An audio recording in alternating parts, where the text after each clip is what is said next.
The stars had never shown mercy to humanity.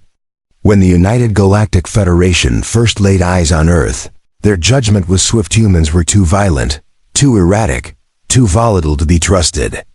Sanctions were imposed, forbidding trade, expansion, or technological assistance.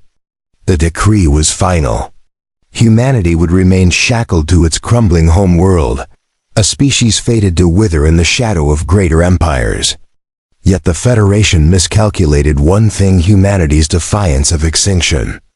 Earth was choking. Resources collapsed. Wars for scraps erupted.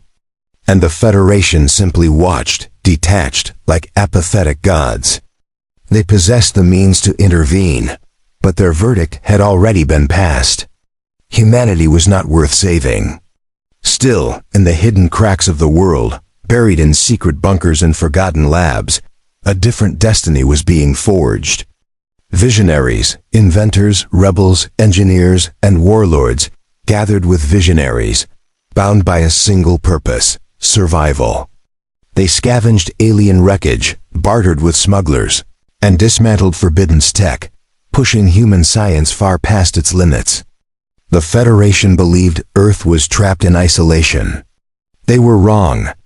In the silence of forgotten orbits, abandoned outposts and derelict hulks became the seeds of humanity's hidden citadels. Drifters, mercenaries, and renegades joined their cause. No nations, no flags, only resolve. They forged the Ghost Fleet, an unseen armada lurking between the stars. Their weapons were crude by Federation measure. Their ships were patchwork beasts of stolen parts.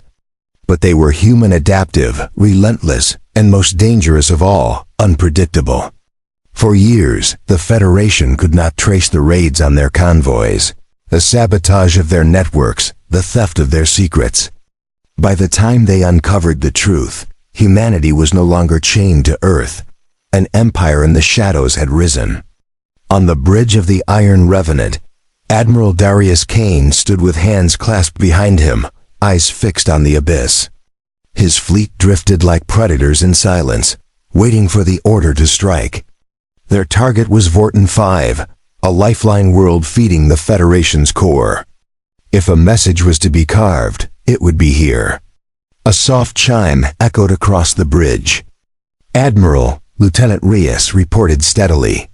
"Federation patrols entering the sector, exactly as expected." Kane's lips curved into a thin smile. "Excellent. Then we begin." They soon discovered why casting humanity aside was their fatal miscalculation. The Iron Revenant lingered in the void, its armored silhouette swallowing the faint light of Vorton 5's twin suns. All around, the Ghost Fleet drifted unseen, engines dead, weapons awake, waiting for the signal. Admiral Darius Kane studied the patrol as it slid into its pattern. The Federation was disciplined, efficient, but lulled by arrogance. They had never fought men and women who had already lost everything but defiance. "Status?" Kane asked quietly. Lieutenant Reyes' eyes traced the glowing tactical grid. 3 heavy cruisers, 6 frigates, 2 carrier escorts. Shields inactive. Peacetime stance. They suspect nothing. A sharp grin tugged at Kane's mouth. "They will." His order was silent, a single coded pulse bleeding through the black. The void erupted. Shadows flared into predators as human warships surged forth. Fighters broke cloak, engines burning sapphire as they screamed toward their prey. The first salvo came in silenced torpedoes cloaked from sensors, streaking through the dark until they tore into Federation hulls. Blazing ruptures split their cruisers before shields could rise. Fire blossomed across the formation, and then the comms exploded with panic. Unknown hostiles engaged. "Shields up!" The command came too late. The Federation patrol barely formed a line before the Ghost Fleet ripped through them. Kane's armada didn't fight like the Federation. They had no patience for drawn-out duels or elaborate standoffs. Humanity had bled its lessons in desperation, in survival. The Iron Revenant's rail cannons thundered, hurling hyperdense slugs that cored the first frigate. The vessel folded in on itself, its reactor igniting in a starburst of fire. Federation crews scrambled to return fire, but the Ghost Fleet was already inside their formation, striking with surgical fury. Stealth corvettes knifed between giants, planting breaching charges. Human shock troops, scarred veterans of Earth's endless wars, poured into hulls, cutting down officers before alarms could sound. On a Federation cruiser's bridge, Admiral Fessick of the 3rd Patrol Fleet stared in disbelief. This isn't possible." A trembling lieutenant turned to him, eyes wide. "Sir, we're being overrun. We don't even know who they are." Fessick's jaw locked. He did know. Only one species fought with such ruthless defiance. "Humans," he hissed. Aboard the Iron Revenant, Kane stood unflinching as the Federation collapsed. Ships burned, defenses fell quiet, and surrender signals bled across the void. Reyes looked to him. "Orders, Admiral?" Kane exhaled slow, deliberate. "Send the message." The transmission surged across every Federation channel, unignorable. "You cast us aside. You thought humanity broken. You were wrong. We are the Ghost Fleet. We are the dark between the stars. And we have returned. At the Federation's gleaming capital, the High Council sat frozen as the human broadcast ended. For the first time in centuries, fear crept into their expressions. Humanity had clawed its way back from exile, and war had ignited. The Ghost Fleet had struck first, and the Federation staggered under the blow. Vorten 5, a world once thought untouchable, now belonged to humans. Its orbital defenses shattered, its shipyards seized, its surviving garrisons either dead or in chains. Yet Admiral Kane knew this was only the opening move. The Federation was arrogant, but not fragile. It commanded armadas that spanned the stars, fortress worlds armed to the teeth, and legions pulled from 1,000 species. Now that humanity had revealed itself, the galaxy's wrath would soon fall on them. And that was exactly what Kane wanted. Inside the Iron Revenant's command deck, Lieutenant Reyes studied captured transmissions. Federation channels were in chaos, panic spilling through every encrypted line. "They're mobilizing the 6th Armada," she reported. "At least 60 warships including dreadnoughts." The crew stiffened. The Federation didn't deploy dreadnoughts for skirmishes. This wasn't a counterattack, it was extermination. Kane only smiled. "Perfect." Commander Lockheck, his strategist, stepped forward. "Sir, we can't take an entire armada head-on. Even with Vorten 5 under our control, we're still outmatched." Kane leaned into the war table, his gaze burning with dangerous resolve. "We don't need to win a battle. We need to win a war." The Ghost Fleet had never fought by the Federation's rules. They weren't a navy, they were insurgents, saboteurs, predators lurking in the dark. If the Federation wanted a clean fight, they were walking into a nightmare. Kane turned to Reyes. "Send the signal. Wake the sleepers." Because humanity hadn't been idle. While Earth burned in isolation, humans slipped through the cracks. They posed as traders, mercenaries, engineers. They infiltrated shipyards, intelligence hubs, and military outposts. For decades they listened, they learned, and they waited.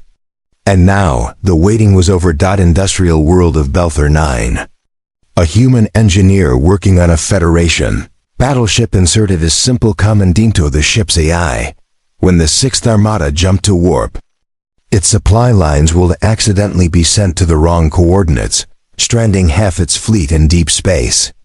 On the fortress planet Xephos Prime, a human scientist in a classified weapons lab triggered a chain reaction in the Federation's prototype plasma cannons. The resulting explosion destroyed 3 dreadnoughts before they could even leave dock. On the Federation's capital world of Alea, a single encrypted message was sent from a human diplomat's data pad. Within hours, power outages swept through the planetary defense grid. leaving the seat of the Federation temporarily livable. One by one, the dominoes fell. The Federation had an armada. Humanity had strategy. Back on Vorton 5, Kane stood on the bridge of his flagship as the Federation fleet arrived. The Sixth Armada, reduced but still formidable, emerged from warp in perfect battle formation. Their admiral, a towering Greptilian named Varakthal, hailed them. His yellow eyes burned with fury. "Human filth," he growled. "Surrender now, and we may spare some of you for labor camps. Resist, and we will erase your species from history." Kane chuckled, stepping forward. "You talk big for someone who's about to lose everything." Varakthal sneered. "You are outnumbered. You cannot hope to defeat us." Kane simply smiled. And then behind Varakthul's fleet, the stars exploded. Dozens of hidden human ships lying in wait within Vorton 5's asteroid belt opened fire. Bombardment missiles and kinetic slugs ripped through the enemy formation. The dreadnoughts' shields flared under the unexpected onslaught, struggling to compensate. At the same time, within the Federation's own fleet, dozens of human sleeper agents activated. Systems shut down, weapons locked up. Entire ships turned on their own allies. The Sixth Armada had come to crush humanity. Instead, it was being torn apart from within. Kane watched the chaos unfold and leaned in toward the comms. "I hope you enjoyed your stay in stars," he said to Varakthal. "Because this is humanity's Galaxino." Across the Federation, fear spread like wildfire. The Ghost Fleet wasn't just a rogue group of pirates. It was an uprising. The rejected species had done it impossible. Humanity wasn't just fighting back. Humanity was winning. The battle above Vorton 5 raged like a storm, but it was no ordinary battle. It was a slaughter. The Sixth Armada had arrived with Khan. Led the assault personally. He and his strike team stormed through the industrial corridors of the shipyard, rifles blazing. Federation engineers and security officers tried to mount a defense, but they were outmatched. Thehumans moved like ghosts, slipping through the shadows, cutting down resistance with brutal efficiency. Lack took cover behind a console, reloading his rifle. "We've breached a reactor, Corey. Just say the word and we'll send this whole place into the sun." Kane considered it. Destroying the Havana shipyards would deal a crippling blow to the Federation. But then he saw the data scrolling across his wrist console. Blueprints, designs for experimental warships, entire stockpiles of weapons that had never been deployed. A slow grin spread across his face. "Forget destroying it," Kane said. "We're taking it." On the bridge of the Iron Revenant, Reyes watched as more Federation ships surrendered. The battle had lasted less than an hour, and already the defenders were breaking.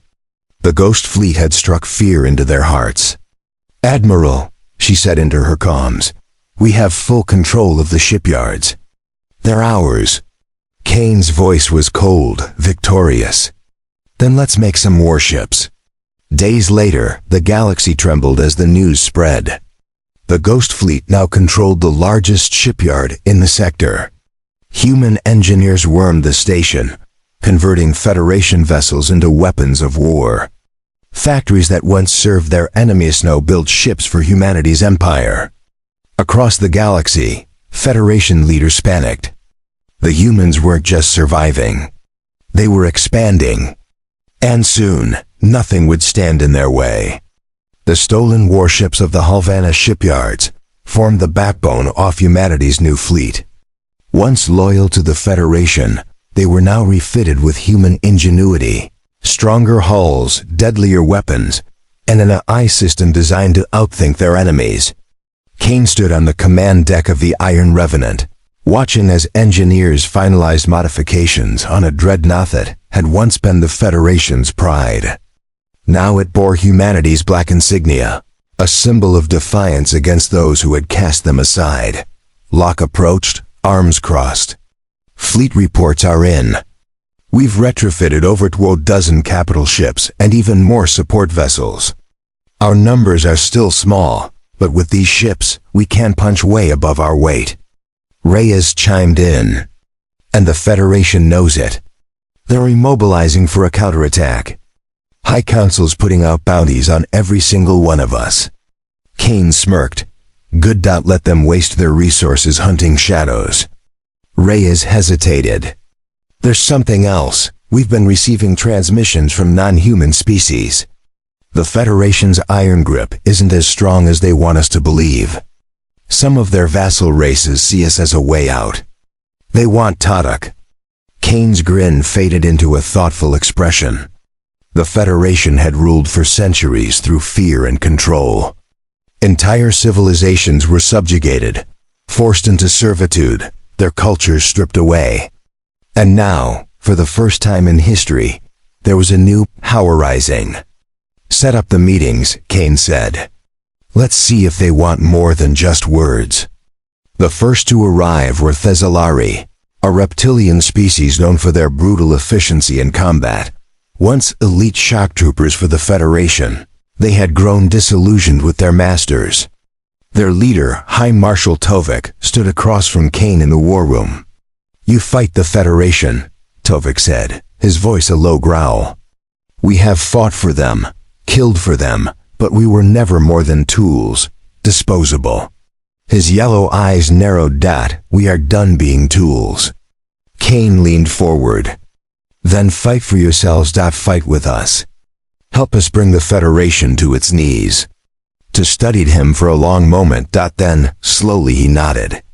The Zalari stand with humanity. One by one. Other species followed. The Koran, former slaves turned engineers. The Veridash, a merchant race, sick of Federation taxes and exploitation. Even rogue Federation officers disillusioned by corruption began defecting. What had started as a human rebellion was becoming a revolution. But revolutions had consequences. At the heart of the Federation's core world, the High Council convened in secrecy. The Grand Counselor's expression was grim as he read the latest reports. This cannot continue. Varric said humanity was meant to be forgotten. Instead, they have become a cancer.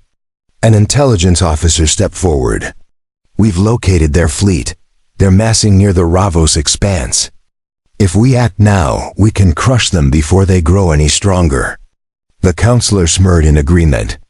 Varric's eyes burned with cold determination. Then we wipe them from existence. But Kane and his people had always been understated. On the Iron Revenant, reports flooded in. Federation forswear on the move. A massive fleet was inbound. Lakrand. Looks like we got their attention. Kane's expression was unreadable as he stared at the star map. This would be their defining moment. Either they would be destroyed or the Federation's reign would end forever. The Ravos expanse was a dead zone, uncharted, filled with anomalies. Second of place no sane fleet would travel through. It was also the perfect place for an ambush. Kane stood at the center of the Iron Revenant's bridge, staring at the star map. The Federation fleet was closing in fast. Hundreds of ships, enough firepower to burn a planet to cinders. But Kane wasn't afraid. He had fought too hard. Lost too much to fear the enemy now. Status on our fleet? He asked. Reyes responded, her fingers dancing over the console. We have 70 capital ships, 3 times that in strikecraft, and nearly 100 retrofitted Federation vessels from Helvana. Zalari ground forces are ready to deploy if this turns into a boarding action. But Kane turned to her. But what? Locke exhaled. We're outnumbered 5-1. Silence settled over the bridge. Everyone knew what that meant. The Federation wasn't just coming to win. They were coming to annihilate them. Kane's lips curled into a smirk. Then let's make them regret it. The first enemy ships dropped out of slip space at the system's edge. Scout vessels, fast attack ships, scanning for traps. They found nothing but silence. No human warships, no movement. They sent their reports back. The second wave arrived. Larger cruisers, escorts, dreadnoughts. Still nothing. Then Varric's flagship arrived at the center of formation. The moment it did, the void erupted in fire. From the shadows off Revos, the Ghost Fleet struck first. Long-range railguns tore through the enemy's forward line before they could even react. Drones launched from hidden asteroids, slamming into the Federation ships with pinpoint accuracy. Zalari shock troops bore dead confused enemy vessels, cutting down crews before they could man their defenses. The Federation panicked. What's happening? Varric snarled as his bridge shook from an impact. Where are they attacking from? His officers scrambled for answers, but it was chaos. The humans were fighting like no species they had ever faced before. They weren't fighting a traditional battle. They were fighting to destroy. Kane watched the battlefield fund, his strategy playing out like a carefully orchestrated dance. The moment they counterattack, he ordered, pull back and let them overextend. The Ghost Fleet disappeared into Theterbras fields. The Federation forces, desperate to regain control, pursued right into the kill zone. The moment they entered the field, human warships surged from all sides. Missiles, plasma lenses, kinetic strikes. Ships that had once belonged to the Federation turned their guns on their former masters. A single battle turned into a massacre. Varric watched in horror as his fleet was torn apart. This wasn't possible. This shouldn't have been possible. And yet, the proof was burning all around him. Then his sensors picked up something that froze him in place. A dreadnought. No, the dreadnought. The Halvan Alevian. A warship that was supposed to be Federation-controlled. A ship that had once symbolized their dominance. And now it bore the black insignia of the Ghost Fleet. Impossible, Varric whispered. And then it fired. A lance of energy pierced his flagship, cutting through armor like it was paper. Varric was thrown to the deck as explosions ripped through his ship. He tried to stand, tried to call for reinforcements, but there was nothing left. His fleet was dying. The Federation was dying. And humanity had won. Hours later, the silence of the battlefield was deafening. Federation ships drifted, burning, abandoned. What was left of their fleet had fled. Kane stood on the bridge of the Iron Revenant, watching the wreckage float past. Lair let out a low whistle. We did it! Reyes smirked. We just crushed the single most powerful fleet in the galaxy. Kane exhaled. The battle had been won, but he knew this wasn't the end. This was just the beginning. Humanity had proven they wouldn't be erased. Now they would take the galaxy for themselves, and nothing would stop them. The battle at Ravos Expanse had shattered the Federation's illusion of invincibility. Word spread faster than light across war councils, trading outposts, hidden colonies. Humanity, the species once rejected and cast into the void, had defeated the Federation's Grand Fleet. Entire sectors once thought loyal to the High Council, now wavered. Some defected openly, others simply stopped answering Federation orders. A power shift was underway. In the ruins of a Federation War Council, Grand Counselor Varric sat in stunned silence. His once mighty fleet was gone, his war machine crippled. Across the chamber, his fellow counselors shouted over one another, some demanding an immediate counteroffensive, others urging peace talks. Varric slammed his fist against the table. We do not negotiate with vermin. But Therum was no longer his to control. The Federation had ruled through dominance and fear. But now they were the ones afraid. A low rumbling voice echoed from the shadows. Perhaps it is time to consider alternative measures. The chamber fell silent. Varric turned toward the voice. A figure stood at the edge of the room. One of the old guard, the secret architects of the Federation's darker dealings. The humans have proven they cannot be crushed conventionally, the figure continued. But brute force isn't the only way to kill an empire. If they wish to be rulers of the shadows, a slow, cruel smile spread across his face. Let's remind them what lurks in the dark. Meanwhile, in the depths of Ravos Expanse, Kane stood aboard the Iron Revenant, staring at a holographic map of the galaxy. The Federation was wounded, but it wasn't dead. Not yet. Latch leaned against the console, arms crossed. We got their attention, that's for sure.